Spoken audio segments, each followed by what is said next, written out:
Es ist einer der vielen Gänsehautmomente am Brandenburger Tor. Stand up for Ukraine, singt Natalia Klitschko. Steht auf für die Ukraine.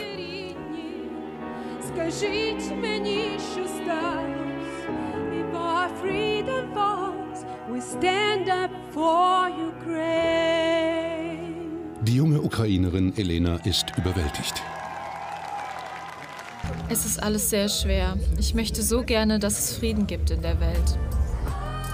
Die alleinerziehende Mutter ist mit ihren 7- und 9-jährigen Söhnen vor dem Krieg nach Berlin geflohen.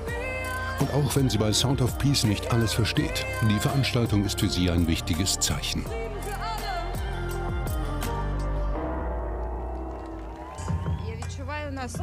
Ich spüre, ohne zu verstehen, was hier gesprochen wird. Ich spüre das Gefühl des Verständnisses und das tut mir sehr, sehr gut.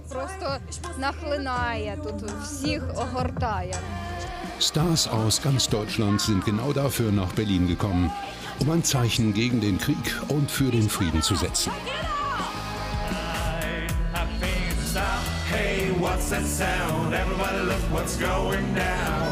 Auch Oleksiy und seine Frau Anja aus Kiew wollen heute zu Sound of Peace.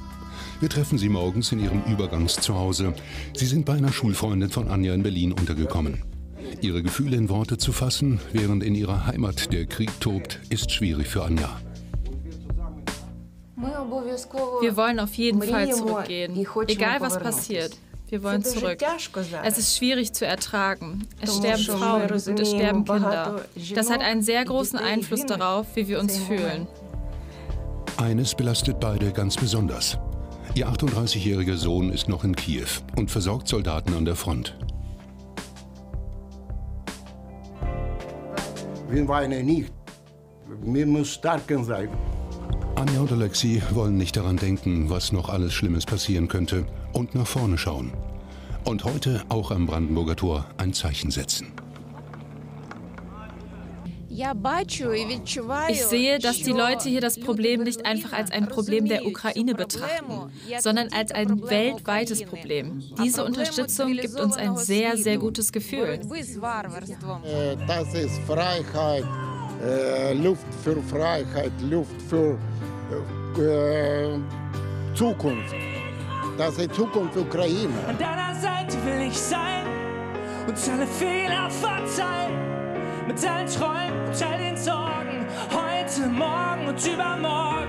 Und genau um diese Botschaft in die Welt zu senden, sind so viele Stars spontan zu Sound of Peace gereist.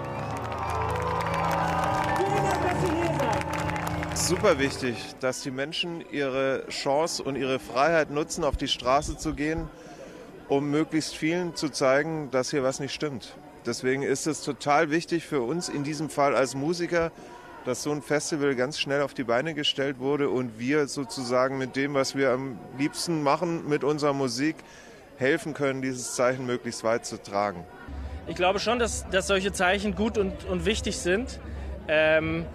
Wichtiger ist natürlich, dass das aufhört. Dass der Krieg aufhört und dass das Leiden und das Sterben aufhört. Ich lass Konfetti für dich regnen. Ich schütt dich Daumen zu auf deinen Namen aus deinen Boxen.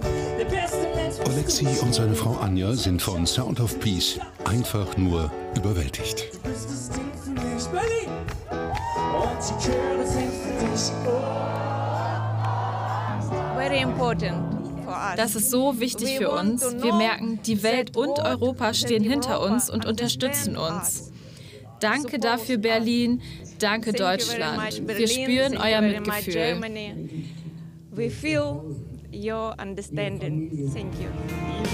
Weil Sat.1 und ProSieben die Medienpartner von Sound of Peace sind, haben Daniel Boschmann und Matthias Gilling den ganzen Tag moderiert. Wir haben die 12 Millionen Euro geknackt. Vielen Dank, von Herzen, vielen Dank. Was mich beeindruckt ist, dass Deutschlands Musikelite geschlossen am Brandenburger Tor stand und alles gegeben hat. Das ist ein so starkes und tolles Signal. Unglaublich. Freiheit, Freiheit ist die einzige, die fehlt. Alle, die von Freiheit träumen,